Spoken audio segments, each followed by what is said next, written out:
주제로 제2과 제5제국 적그리스도의 등장과 멸망. 앞으로 적그리스도가 어떻게 등장하고 어떻게 멸망할 것이다 라고 하는 것을 우리가 성경을 통해서 잘 살펴볼 수 있습니다. 우리는 이렇게 합치될 종말론의 해석에 문장적 해석의 방법이 왜 필요하냐?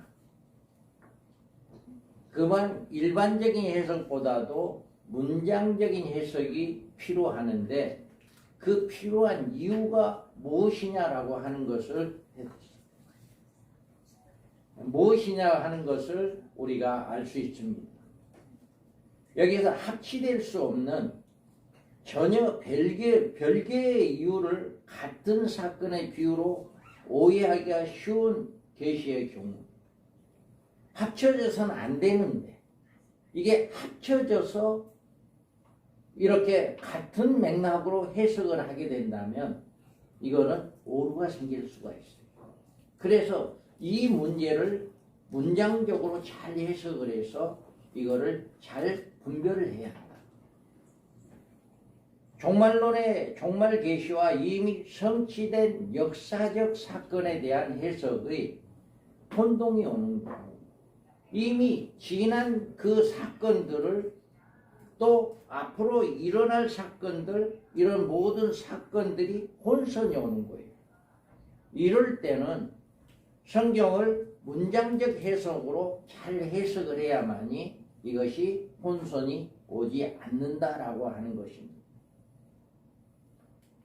이스라엘이 당할 종말적 사건과 교회가 당할 종말적 사건 간에 오해가 생기는 경우 우리는 문장적인 해석으로만이 이것을 해석을 해야 서로 오해가 풀린다. 그래서 유대인들과 또 이방인들 간에 어떤 오해가 사건들 이런 것들이 문장적인 경우에 우리가 해석을 가능하다. 이와 같은 문제를 올바른 성경적 판단을 내리려면 문장적 해석의 방법을 시도해야 합니다. 그렇다면 우리가 개혁주의 전철연설에 우리 밤중소리 사역회에서 시도하고 있는 이 문장적 해석에 대해서 잠깐 살펴보겠습니다. 여기에서 문제 보면 첫째 부활자의 경우 여기 우리 교재에 나와 있습니다만은 이 왕노릇할 첫째 부활자의 대상 이 대상이 누구냐라고 하는 겁니다. 그래서 이 환난 이전의 성도들이 있어요. 환난 이전의 성도들. 그래서 첫째 부활의 정의를 내리려면 첫째 부활의 계시가 된 말씀부터 살펴보아야 합니다. 이 첫째 부활이 뭐라고 되어 있고 성경은 어디에 있느냐라고 하는 것입니다. 그래서 첫째 부활은 계시록 20장 4절에 나와 있습니다. 여기 읽어보면 한번 읽어보겠습니다. 다섯째 인을 떼실 때 내가 보니 하나님의 말씀과 그들이 가진 증거로 말미암아 죽임을 당한 영혼들이 제단 아래에 있어 아멘. 또 내가 보자들을 보니 거기 앉은 자들이 있어 심판하는 권세를 받았더라. 또 내가 보니 예수의 증거와 하나님의 말씀을 인하여 목배임을 받은 자의 영혼들과 또 짐승과 그의 우상에게 경배하지도 아니하고 이마와 손에 그의 표를 받지도 아니한 자들이 살아서 그리스도로 더불어 1000년 동안 왕노릇하니 그 나머지 죽은 자들은 1000년이 차기까지 살지 못하더라. 이는 첫째 부활이라. 아멘. 여기서 분명하게 성경에서 첫째 부활이 누구다라고 하는 것을 이야기하고 있습니다.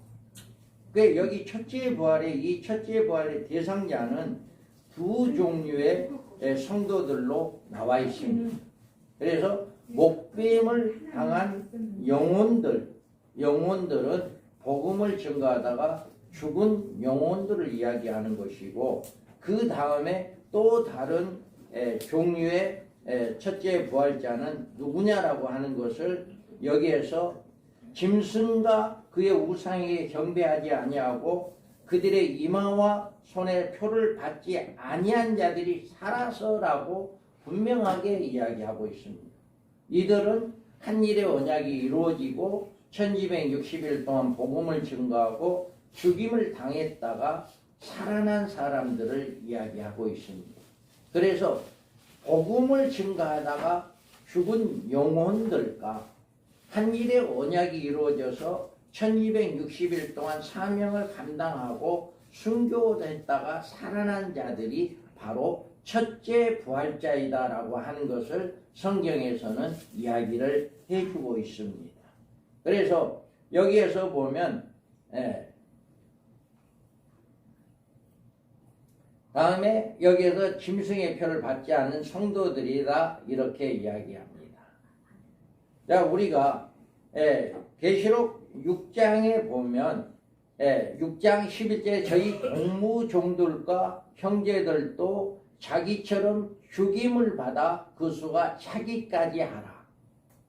이미 이들은 죽은 성도들이 우리의 핏값을 언제 갚아줄랍니까? 라고 호소를 하고 있는 장면입니다.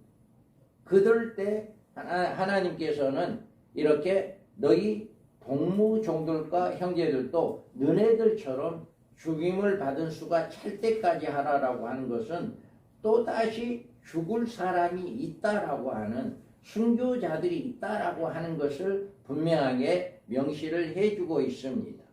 그러면서 11장에 보면 저희가 그 증거를 마칠 때 무적경으로부터 올라오는 짐승이 저희에 더불어 전쟁을 일으켜 저희들 이기고 저희를 죽일 터인즉이라고 이야기하고 있습니다.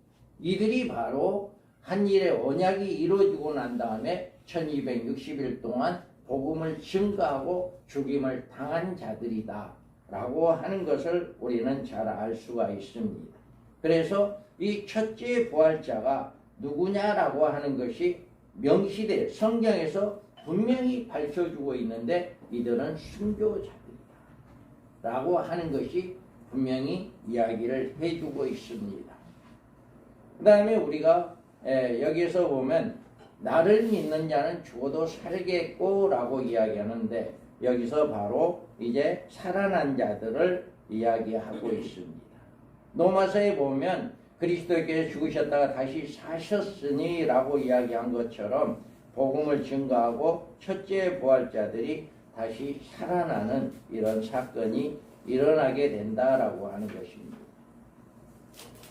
7년 환난 중에 순교자들은 전 3년 반 끝에 짐승에 의해서 죽임을 당하는 두 증인밖에 없다. 여기에서도 전 3년 반 기간에도 짐승에 의한 경배와 짐승의 표에 대한 강요가 있습니다. 전 3년 반 동안에 조금 전에도 이야기했습니다마는 우리 모든 성도들이 짐승으로부터 핍박을 받게 되고 짐승의 우상 숭배라고 강요를 받고 되는 거예요. 그럴 때 우리는 여기에서 말씀하신 것처럼 또 다른 천사 곧 셋째가 그 뒤를 따라 큰 음성으로 이르되 만일 누구든지 짐승과 그의 우상에 경배하고 이마에서나 손에 표를 받으면 그도 하나님이 진노의 포도주를 마시리니 그 진노의 잔에 썩은 것이 없이 부은 포도주라. 거룩한 천사를 앞과 어린 양 앞에 불과 유황으로 고난을 받으리라. 이렇게 분명하게 말씀을 하고 있습니다. 우상에 경배하는 자들은 고통을 받게 되어진다 라고 하는 것을 말씀하고 있습니다. 짐승 경배와 짐승의 표의 강요로 죽임을 당하는 일은 전 3년 반에는 없고 후 3년 반에 있게 되어진다. 조금 전에도 우리가 앞서 말씀을 드렸습니다. 여기에서 두 증인이 짐승에 대한 경배와 짐승의 표를 받지 말 것을 예치다가 전 3년만 끝에 가서 순교를 당한다. 그들의 그 증언을 마칠 때 무적경으로부터 올라온 짐승과 그들과 더불어 전쟁을 일으켜 그들이 이기고 그들을 죽일 터인즉 라고 이야기합니다. 결론으로 7년 한란 기간 중에 짐승에게 순교당하는 성도는 두 증인밖에 없다. 그러니까 7년 한란 기간 중에 짐승에 순교당하는 성도는 두 증인밖에 없다. 이 말은 전 3년 반 동안에는 모든 성도들이 죽지를 않습니다. 죽지 못하게 했기 때문에 안 죽습니다. 그렇기 때문에 전 3년 반 끝에 가서 죽게 되는 성도는 두 증인, 복음을 증거하다가 죽는 그 두 증인밖에 없다라고 하는 이야기를 할 수가 있습니다.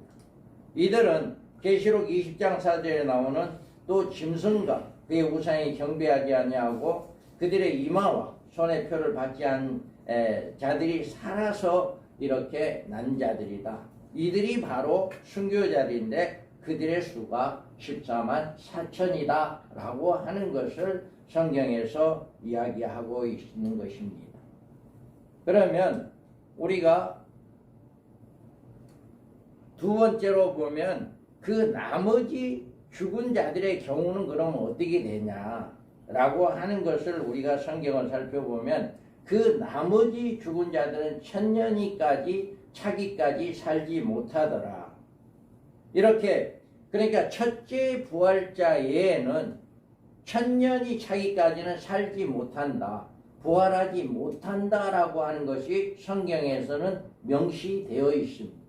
그래서 이 나머지 죽은 자들의 대상은 불신자들을 해석하는 오류를 범하면 안 되는데 이전에 기록된 말씀에서 지적해 주신 대로 두 종류의 순교자들 외에 나머지 사람들을 가리키는 것으로 주 안에서 죽은 일반 성도들을 지칭하는 말이고 이때 마지막 부활은 불신자들도 함께 부활하게 되어진다 라고 하는 것을 성경은 말하고 있습니다.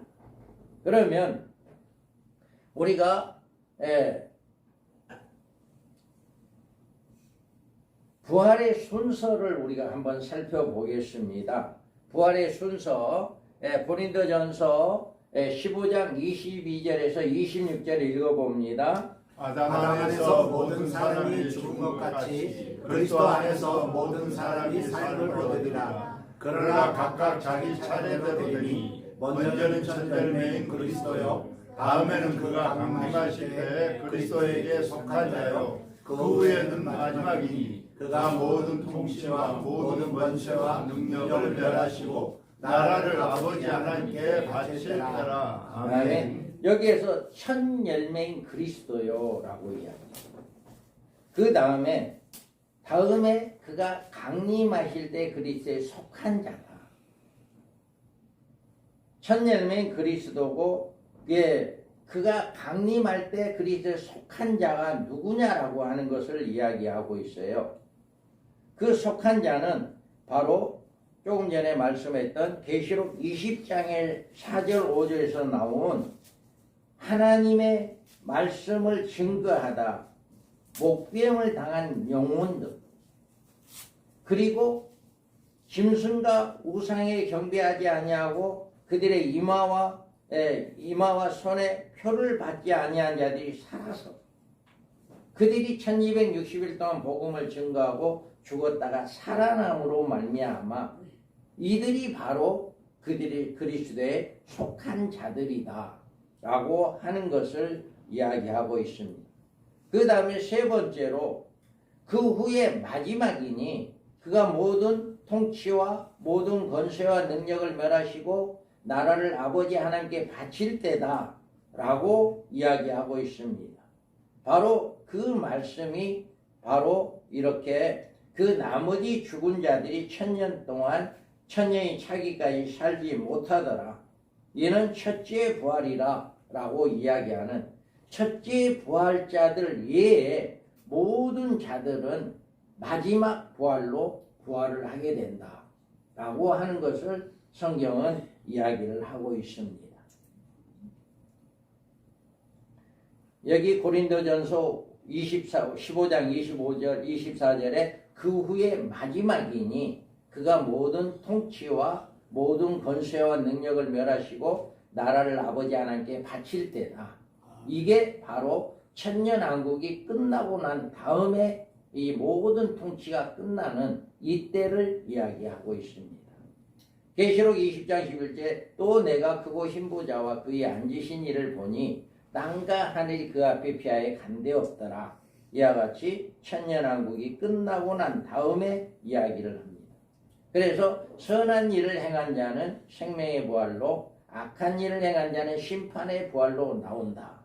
그래서 반드시 마지막 부활에 이렇게 선한 일과 악한 일을 행한 자들 각각 백보자 심판대, 신부자 심판대에 나와서 이제 부활을 하게 되어지는 이런 결과가 나오게 된다라고 하는 것을 이게 문장적으로 성경을 문맥적으로 문장적으로 해석을 하다 보면 이 첫째 부활이 누구고 이 부활에 대해서 어떻게 이루어진다라고 하는 것을 성경에서 답을 찾을 수 있고 성경에서 해답을 얻을 수 있습니다. 왜? 분명하게 부활의 순서가 이렇게 규정되어 있다. 그래 첫째 부활자는 누구이고 마지막 부활자는 언제가 부활되어진다 라고 하는 것을 성경에서 이렇게 찾아낼 수가 있고 성경대로 우리는 그것을 믿고 우리는 나아갈 수 있게 된다. 이게 바로 문장적 해석을 통해서 구분할 수 있는 것이다. 그 다음에 우리는 주님의 재림 시에 성도들이 부활이 아니고 그리스도에 붙은 순교자들이 부활하고 그 나머지는 천년이 차기까지 천국에 안식을 취하고 있다. 이게 분명히 이야기를 합니다. 그래서 주님이 재림할 때 모든 성도가 모든 사람이 다 부활하고 변화되고 그렇게 되지 아니하고 첫째 부활자만 주님이 재림할 때 첫째 부활자만 부활해서 그가 강림할 때 그와 함께 내려온다. 첫째 부활자들이 내려오고 나머지 부활자들은 그때까지 부활하지 않는다 라고 하는 것. 주님이 그러니까 우리가 이 부류에 대해서 많은 신학자들이 오류를 범하고 있다. 왜 많은 신학자들이 주님이 재림하게 되면 모든 성도들이 다 죽은 성도들이 부활하고 살아있는 성도들은 다 변화된다 라고 이렇게 해석을 하고 있는데 우리가 생각할 때 이 부활에 주님의 재림 시에 모든 성도들이 부활이 아니고 첫째 부활자들만 부활하게 된다 라고 하는 것을 우리가 해석을 할 수가 있습니다. 그 다음에 우리는 다니엘서 7장에 대해 그러면 어떻게 우리가 알 수 있느냐. 다니엘서 7장 3절에 보면 큰 짐승 넷이 바다에서 나왔는데 그 모양이 각각 다르더라. 이렇게 이야기하고 있습니다. 또 다니엘서 2장 38절에서 41절의 말씀 왕은 곧 금머리이니이다.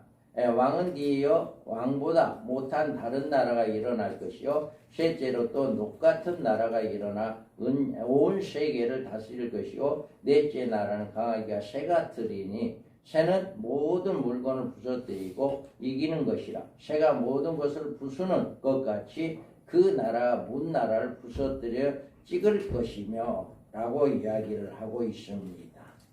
7장에서 바다에서 올라온 큰 네 짐승은 다니엘서 신상에서 나온 네 제국을 가리킨 것이 아니고 종말에 등장할 네 나라를 의미한다.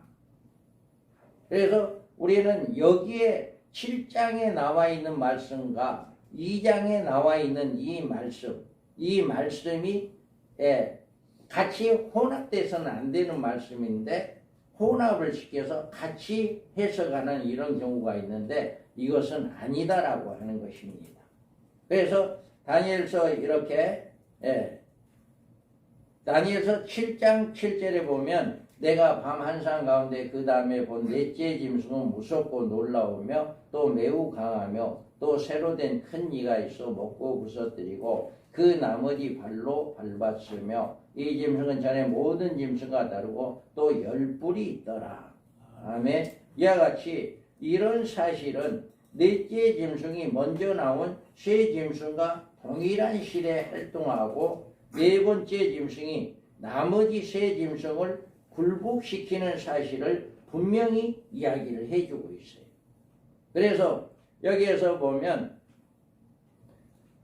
언제나 문제가 된 사건이나 계시의 해석에는 합리적인 논리를 따라야 합니다.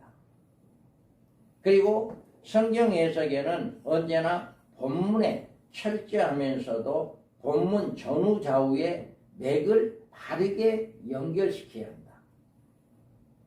성경 해석에서는 성경의 진리에서 이탈하는 일이 있어서는 안 된다. 어떤 경우에도 문장의 흐름을 차단하거나 거슬러서도 안 된다. 성경 해석의 신학적 교리나 자기 주장에 집착하는 태도를 가져서도 안 된다. 우리가 성경을 바르게 해석을 하기 위해서는 성경은 성경적으로 문장적으로 해석을 해야만이 바르게 해석이 성경이 풀어진다라고 하는 것입니다.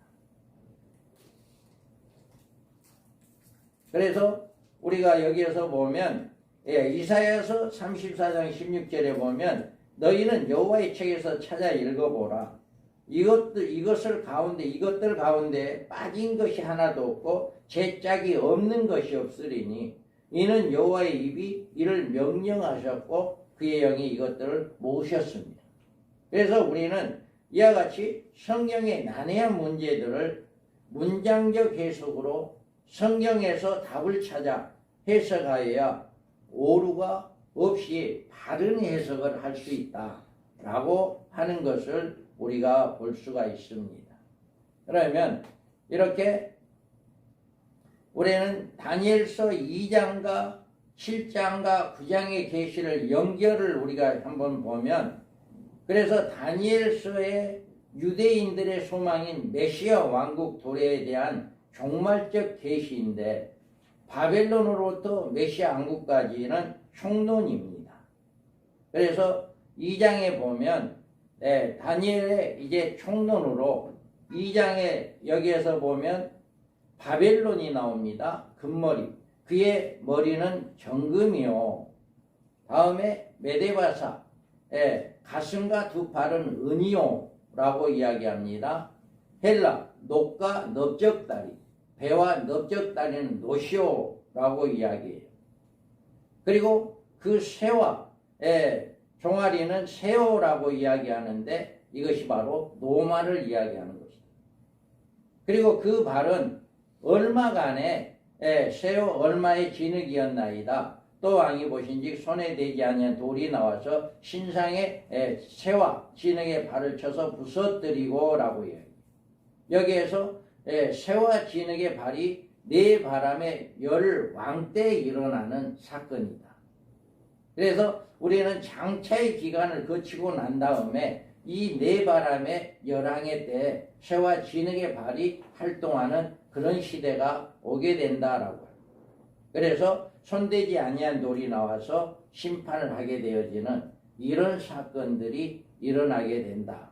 그래서 태산을 돌이 친 돌이 온 세계에 가득했다라고 하는 것은 하나님 나라 천년왕국이 이루어진다라고 하는 것을 이야기해주고 있는 것입니다.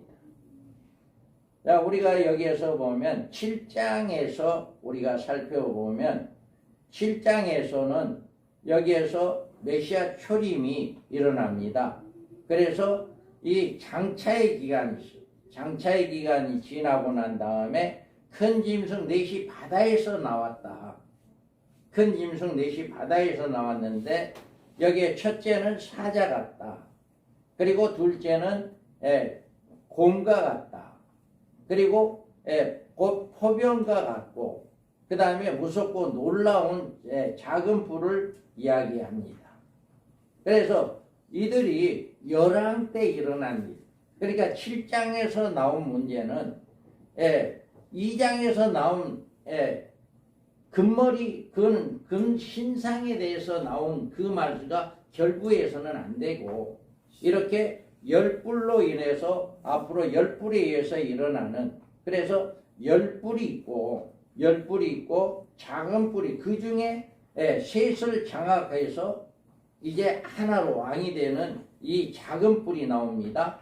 그리고 예루살렘 42달 동안 지배를 하고 때와 법을 번개코자 하는 한일의 언약을 통해서 전후 3년 만에 가서 그 법을 바꿔버리는 이런 사건들이 일어나게 된다라고 하는, 짐승이 죽임을 당하고 그 시체가 상한 바 되어 다루며 불에 던졌다라고 이야기합니다. 그에게 권세와 영광의 나라를 주고 영원한 나라 주의 재림으로 이루어지는 이런 역사가 일어나게 된다라고 하는 것을 우리는 성경을 통해서 알 수가 있습니다. 그 다음에 우리는 또 9장을 살펴보면 70일의 비밀인데, 여기에서 보면 바벨론 메데바사가 나옵니다. 예루살렘의 중건왕이 영이 날 때부터 중건령이 나오죠. 그리고 주전 445년경에 이루어졌습니다. 그래서 7이레와 62이레가 합하면 69이레가 되고, 그 기간이 483년간 돼서 주님이 초림으로 오셔서 부활 승천하는 그 기간을 이렇게 우리가 볼 수가 있습니다.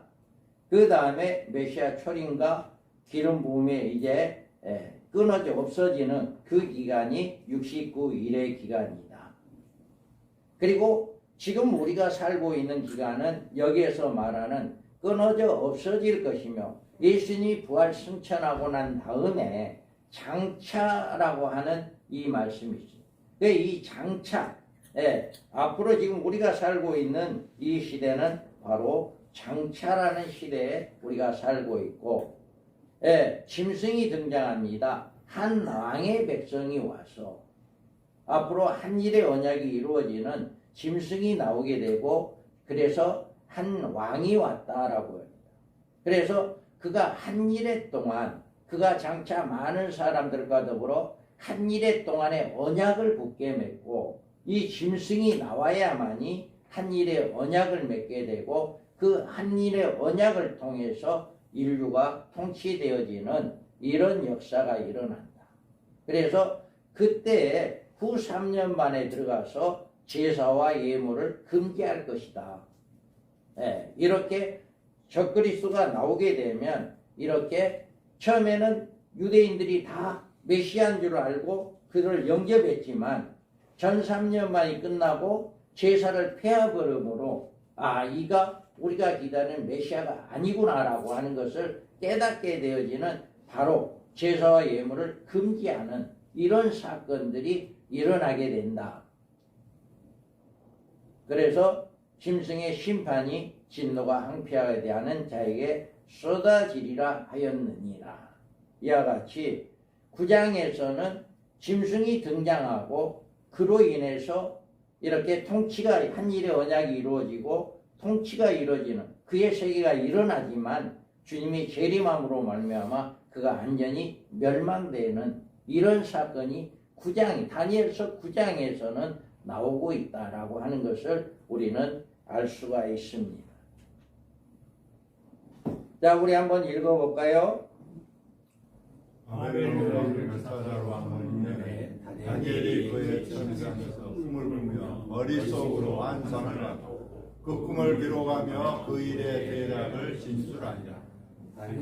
진술하여 이르되 내가 밤에 환상을 보았는데 하늘에 네 바람이 큰 바다로 물려 부르니 그 짐승이 바다에서 나왔는데 그 모양이 각각 다르더라. 첫째는 사자와 같은데 독수리의 날개가 있더라. 내가 보는 중에 그 날개가 뽑혔고 또 땅에서 들려서 사람처럼 말로 함을 받았으며 또 사람의 마음을 받았더라. 또 보니 다른 짐승 둘째는 곰과 같은데 그것이 몸 한쪽을 들었고 그 입의 이 사이에는 새 갈빗대가 들렸는데 그것에게 말하는 자들이 있어 이르기를 일어나서 많은 고기를 먹으라 하더라.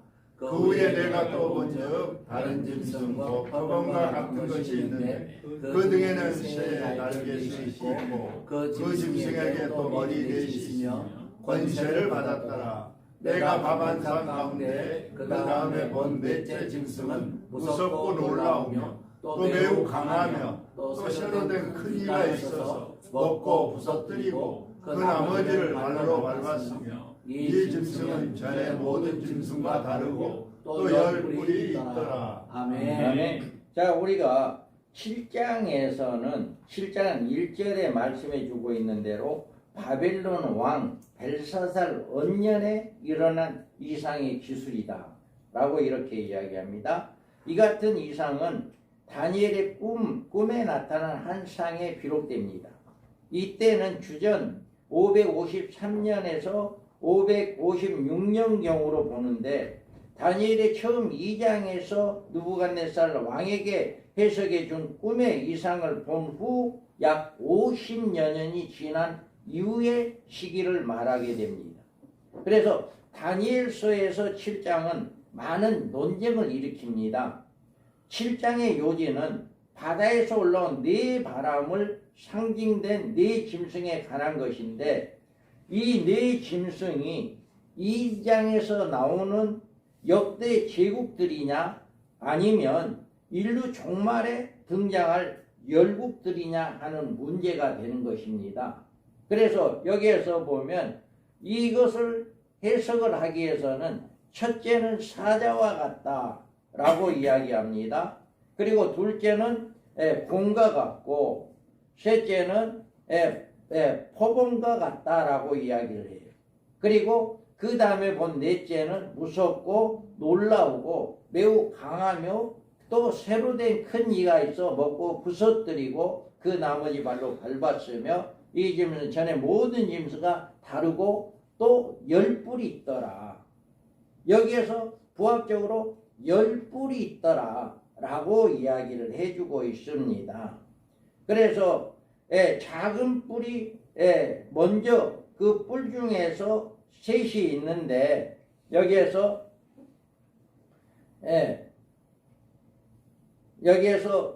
그 후에 내가 본즉 다른 짐승 곧 표범과 짐승 같은 거 있고 그 등에는 새의 날개 넷이 있다라고 이야기를 했고요. 여기 또 다음에 넷째 짐승은 이렇게 10뿔이 있다라고 이야기를 했는데 여기에서 본 네 짐승은 종말시대 열강들인 네 바람을 이야기한다. 그리고 넷째 짐승은 적그리스도로 그의 정체가 계시되어 있다. 네 바람은 넷째 짐승은 그리고 7장의 주제는 넷째 짐승의 등장과 활동에 있다. 그래서 우리는 다니엘서 7장은 내용이 뭐냐라고 하는 것을 이렇게 구분을 지을 수가 있습니다. 그래서 이 7절에서 10절의 내용에 보면 다음에 본 넷째 짐승은 무섭고 놀라우며 매우 강하며 또 새로 된 큰 이가 있어 먹고 부서뜨리고 그 나머지는 발로 밟았으며 이 짐승은 전에 모든 짐승과 다르고 또 10뿔이 있더라. 내가 그 뿔을 유심히 보는 중에 다른 작은 뿔이 그 사이에서 나더니 첫 번째 뿔 중에 셋이 그 앞에서 뿌리까지 뽑혔으며 이 작은 뿔에서 사람의 눈 같은 눈들이 있고 또 입이 있어 큰 말을 하였더라. 내가 보니 왕자가 놓이고 예적부터 항상 계신 이가 자정하셨는데 그의 옷은 시기가 눈 같고 그의 머리털은 깨끗한 양털 같고 그의 보좌는 불꽃이요 그의 바퀴는 타오르는 불이며 불이 강처럼 흘러 그의 앞에서 나오며 그를 섬기는 자를 천천히요 그 앞에서 모여 선장을 만만이며 심판을 베푸는 책들이 펴있더라. 이렇게 말씀을 하고 있습니다. 그래서 우리는 여기에서 보면 이렇게 마지막 이 10뿔이 나오고 10뿔에서 작은 뿔이 또 나옵니다. 그래서 이 작은 뿔이 나와서 기존의 10뿔인 그 10뿔에서 세 날을 완전히 잡아서 자기가 이렇게 하나로 만들고 그 나머지 일곱을 통치하는 이런 역사가 일어난다라고 하는 것을 우리는 이 성경을 통해서 볼 수가 있습니다. 그리고 난 다음에 주님의 재림에 대한 말씀도 있습니다. 그래서 열뿔이 있더라. 그래서 작은 뿔 사이에 또 나오고, 그래서 셋을 뿌리까지 뽑혔다 라고 이야기합니다. 왕자가 놓이고 이렇게 심판을 베푸는 책들이 펴있더라 라고 하는 이 말씀, 바로 7장에서 이렇게 적그리스도 짐승에 대해서 이야기하는 거지 2장에서 나온 역대 나라를 이야기하는 것이 아니다라고 하는 것을 이렇게 볼 수가 있다. 그래서 열강의 네 바람이다. 그 다음에 다니엘서의 16절에서 7장 16절 22절에 이렇게 보면 여기에서 넷째 짐승의 아시 확실히 알고자 하였으니 여기에서 모든 짐승과 달라서 나머지 발로 밟았으며 또 머리에 10뿔이 있고 또 다른 뿔이 나오는데 세 뿔을 그 앞에 빠졌다. 그 다른 뿔이 세 뿔을 빼버리는 이런 사건이 일어났죠. 그래서 이 뿔이 성도들과 더불어 싸워 그들에게 이겼으니 옛적부터 항상 계신 이가 와서 지극히 높으신 이를 성도들 위하여 원한을 풀어주겠고 때가 이름에 성도들을 나라를 얻었다. 이와 같이 이 뿔이 나와서 성도들과 싸워서 성도들을 괴롭게 하지만 주님이 재림으로 말미암아 그들을 멸하고 하나님의 나라가 이루어진다라고 하는 것이 바로 16절에서 22절에 나온 이렇게 말씀을 우리가 볼 수가 있습니다. 우리는 여기에서 23절에서도 우리는 23절에서 28절의 말씀도 넷째 짐승에 대해서 이야기합니다. 넷째 짐승은 넷째 나라이다. 그래서 그 10뿔이 있다라고 이야기합니다. 또 세상을 복종시킬 것이고 또 그가 한 일의 언약을 맺고 또 때와 법을 고치고자 하여 성도들의 손에 붙임받아 한 때와 두 때와 반 때를 지내리라. 이것이 바로 후 3년만을 이야기한 것입니다. 그러나 심판이 시작되고 그의 나라는 영원한 나라를 이루게 되어지는 이렇게 되어진다라고 하는 것을 그래서 7장에서 7장의 주제는 적그리스도 짐승에 대한 이야기이지 2장과 역대 제국이 아니다라고 하는 것을 분명하게 구분되어진다라고 하는 것. 7장과 2장과 9장이 각각 구분되어지는 이것이 바로 문장적으로 해석을 할 때 이런 해석을 나올 수가 있다. 그러면 7장의 문제가 대두되는 점에서 잘못 해석된 점이 뭐냐라고 하는 것입니다. 잘못 해석하는 점은 이 바다에서 올라온 네 짐승을 다니엘서 2장으로 해석을 한다. 그래서 사자를 바벨론, 고음을 메데바사, 또 포범을 헬라, 무서운 짐승을 로마, 이렇게 해석을 하다 보니까 성경적인 해석이 나오지 않게 된다라고 하는 거예요. 그리고 넷째 짐승의 10뿔을 로마의 11개로 해석을 한다. 10뿔의 심판을 로마 제국의 멸망으로 해석을 하고 그 후에 나타난 하나님 나라를 교회로 해석을 한다. 7장을 이렇게 해석을 하다 보니까 문제가 된다. 바른 해석을 할 수가 없다라고 하는 거죠. 그래서 계시에 주는 것은 종말의 발시대 짐승의 활동상을 보여주는 것이다. 앞으로 짐승이 나오게 되면 적그리스도가 나오게 되면 그의 활동에 대해서 7장은 이야기하는 거고 넷째 짐승이 적그리스도가 통치하는 제국이고 10뿔은 제5제국의 구성국이고 그 중에 작은 뿔이 이들의 왕으로 적그리스도로 존재하게 된다. 이거를 이야기하고 있습니다. 그래서 네 짐승의 종말의 열국을 이루는 네 바람, 네 발음을 가리키고 이들은 모두 같은 시대에 공존하는 열강들이며 이들은 넷째 짐승의 지배를 받는다. 이렇게 반드시 이런 역사가 일어나게 된다. 그 이후에 이 짐승이 한때와 두때와 반때인 1260일 동안 예루살렘을 지배하게 되어지는 이런 역사가 일어나게 된다라고 하는 것을 이야기를 해주고 있습니다. 그래서 우리는 이렇게 7장 해석이 잘못되므로 모든 성경 해석이 어긋나게 되어진다. 그래서 우리는 이렇게 문장적으로 해석을 할 때 이런 바른 해석이 나올 수 있다라고 하는 것입니다. 제5제국은 마지막에 뜨인 돌인 주님이 재림함으로 이 땅에 하나님의 나라인 천년왕국이 이루어지게 된다라고 합니다. 자, 이제 다니엘서 7장과 요한계시록의 한 일의 이제 사건들을 비교한. 그럼 다니엘서 7장과 계시록에서는 그러면 어떻게 비교가 되고 어떻게 나와 있느냐? 7장은 제5제국 발해제국으로 등장과 적그리스도의 통치와 유대인이 받는 대환란과 짐승의 마지막 심판과 하나님의 나라의 도래를 계시다. 이 7장은 다른 게 아니다. 바로 이런 것입니다. 그래서 적그리스도의 등장은 넷째 짐승이다. 3절에서 큰 짐승 넷이 바다에서 나왔다 라고 이야기를 합니다.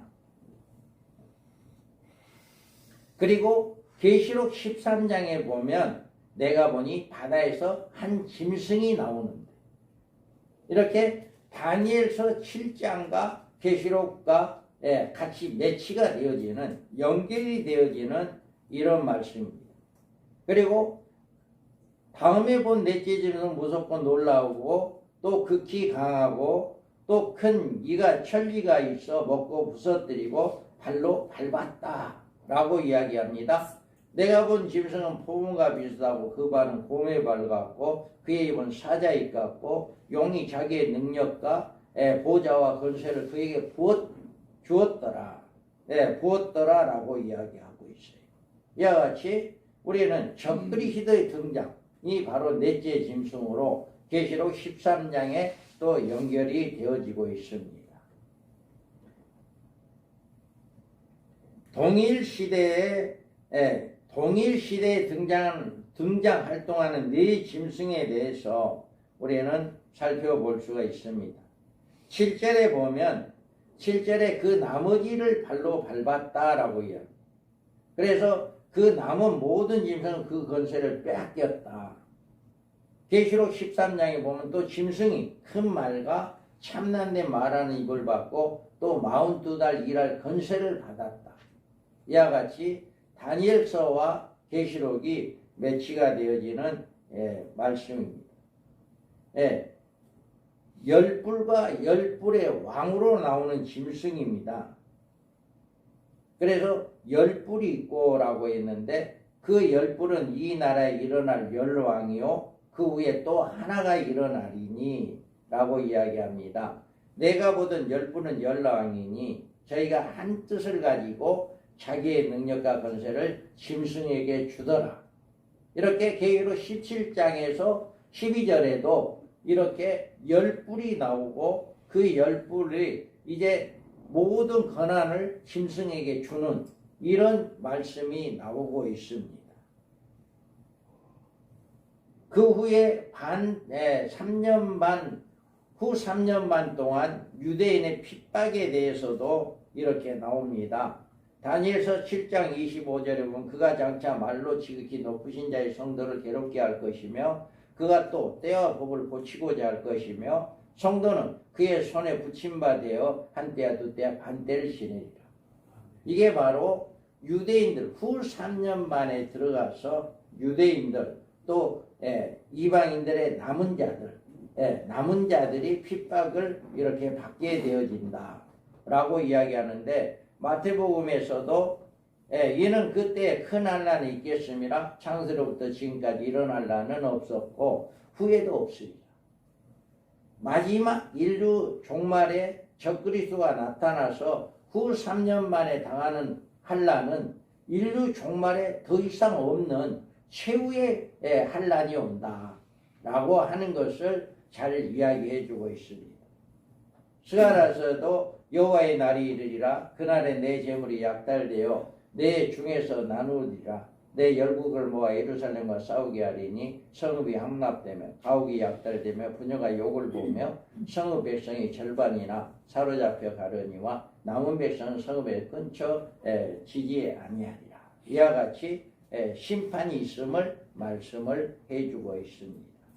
그러면 주 재림과 하나님의 나라, 주님의 재림과 하나님의 나라에 대해서 우리는 살펴볼 수가 있습니다.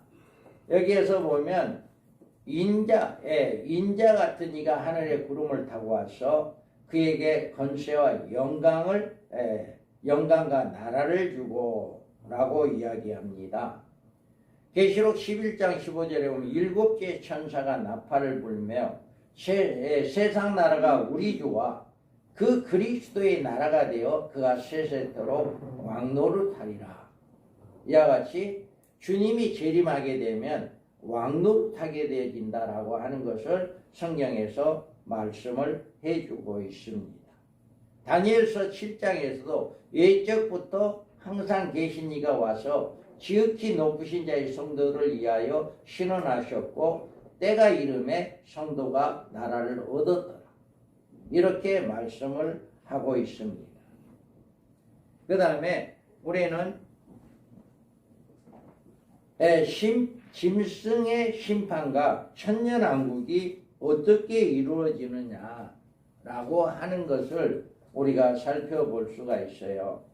그래서 심판이 시작된 즉 그는 끝까지 멸망할 것이요 라고 이야기합니다. 계시록 19장 20절에 짐승이 잡히고 이둘이 산채로 유황불 못에 던져진다. 이게 바로 짐승이 심판과 천년왕국. 먼저 짐승이 심판을 받고 불못에 던져지고 산채로 불못에 던져지고 난 다음에 이제 심판이 있게 되어진다 라고 이야기하는 것을 우리가 볼 수가 있습니다. 그래서 27절에도 나라와 건세와 온 천하 열국이 이세가 지극히 높으신 자의 성문이 붙임바 되리라 라고 이야기를 하고 있습니다. 그래서 우리는 다니엘서 7장을 계시해 주신 목적이 뭐냐라고 하는 거예요. 그 목적은 인류 마지막 제국은 네 바람 중에 하나로 맨 나중에 등장한다. 그리고 네 번째 짐승이 마지막 짐승은 10뿔이 있으며 그 중에 작은 뿔로 등장하게 됩니다. 그리고 작은 뿔인 넷째 짐승이 종말의 열강의 쇠왕을 복종시키므로 세계의 패권자가 된다. 이 적그리스도가 10나라 중에 3나라를 이렇게 장악함으로 말미암아 나머지 7은 자동적으로 그에게 머리를 숙일 수밖에 없는 이런 일이 있게 되어진다 라고 하는 것입니다. 이 짐승이 장차 예루살렘에 들어가 유대인들을 3년 반 동안에 핍박하게 된다. 그리고 이 작은 뿔인 짐승은 재림하시는 메시아 위에 심판을 받게 되어서 불못에 던져진다. 그리고 이 짐승의 심판은 심판 직후에 이 땅에는 영원한 나라가 세워질 것이고 다니엘서 7장에 뜨인 돌로 채워지는 하나님의 나라. 이 나라가 70일에 성취되어진 나라다. 그래서 우리는 이 한일의 언약이 끝나는 시점에 와서 하나님의 나라가 세워지는 끝나고 하나님의 나라가 세워지는 이런 역사가 일어나게 된다라고 하는 것을 잘 말해주고 있습니다. 그러면 우리가 다니엘서에서 이제 연결되는 다니엘서 7장에 계신 이제 연결되어지는 뜨인 돌로 채워지는 하나님의 나라, 이 나라가 무엇이냐라고 하는 것을 우리가 알 수가 있습니다. 다니엘서에서 연결된 계시로 다니엘서는 전체가 종말 계시로 일관되어 있다. 다니엘서는 전체적인 종말 계시입니다. 그래서 2장은 신상, 여기에서 보면 우리가 신상은 다니엘서에 예언된 종말 계시의 총론이다. 2장은 다니엘서로 종말 계시의 총론으로 2장을 이야기하고 있고요. 7장은 제5제국의 등장과 적그리스도의 비밀이 보이신 종말 계시다. 그러니까 다니엘 7장을 통해서 적그리스도가 누구다라고 하는 것이 분명하게 드러나는 거예요. 지금 우리가 적그리스도가 누군지를 모릅니다. 그런데 이 7장을 통해서 적그리스도가 누구다라고 하는 것을 우리가 알 수 있게 되었다라고 하는 거죠. 그리고 8장은 짐승의 역사적 배경 인물로 안티오코스 4세를 등장시켜서 그렇게 이야기를 해주고 있고, 9장은 70일에로 보인 메시아의 초림과 재림의 징조적 계시를 9장에서 이야기합니다. 그래서 다니엘서 이 9장에서 유일하게 예수님의 초림과 예수님의 재림에 관한 말씀이 다니엘서 9장에 기록되어 있다라고 하는 것을 우리는 알 수가 있습니다.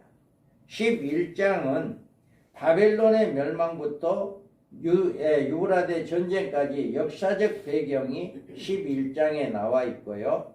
12장은 이스라엘의 대환란과 구원과 메시아 왕국의 도래 시기까지 이렇게 다니엘서 12장에 나와 있습니다.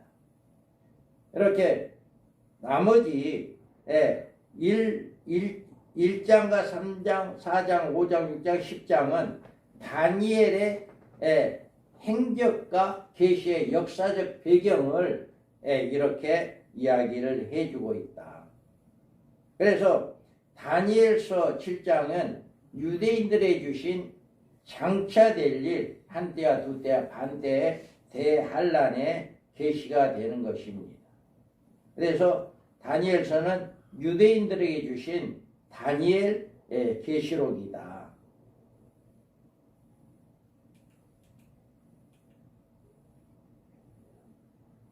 우리가 문장적으로 보는 7제국의 이제 여기에서 보면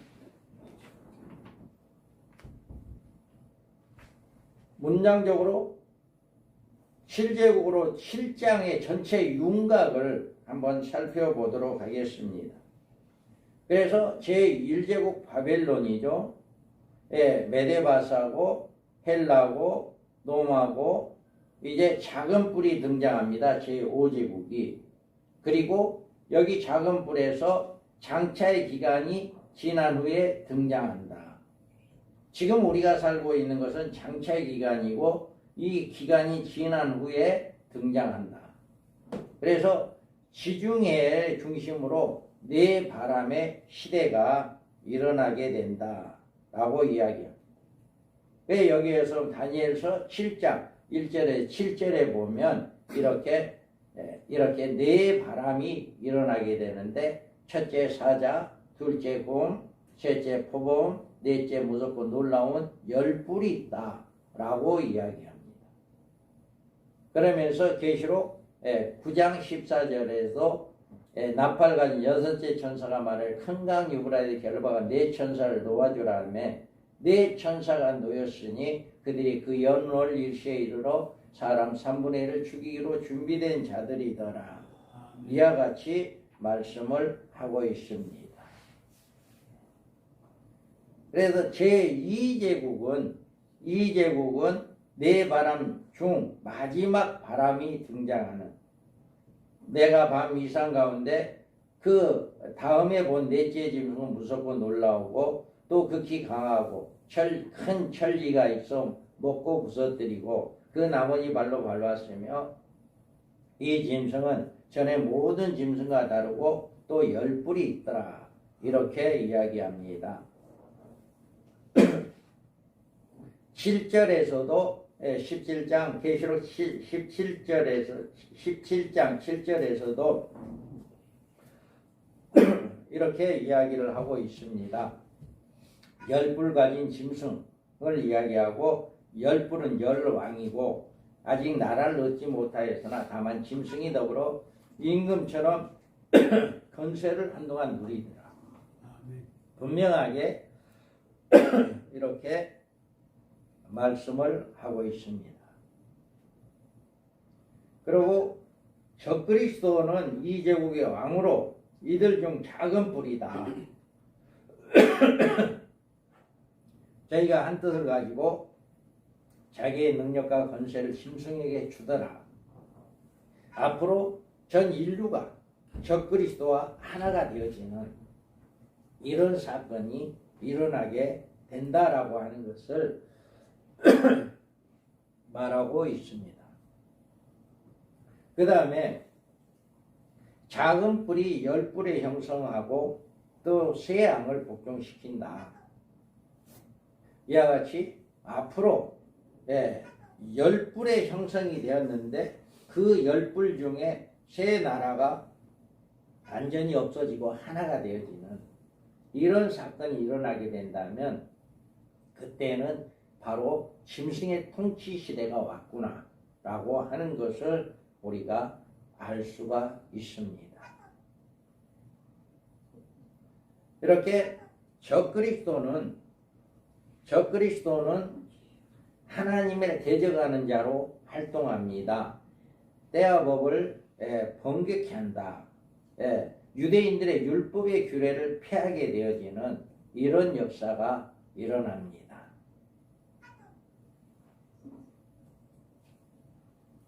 여기에서 그가 장차 많은 사람과 더불어 한 일해 동안의 언약을 굳게 정하겠고 그가 그 일의 절반의 제사와 예물을 금지할 것이며 또 이제 미운 물건 날개 위에 의지해 설 것이다. 이렇게 여기다가 때와 법을 바꾸는 이런 역사가 일어나고 바로 한때와 두때 반때를 지나며 심판을 받게 되어진다 라고 하는 것을 분명히 말하고 있습니다.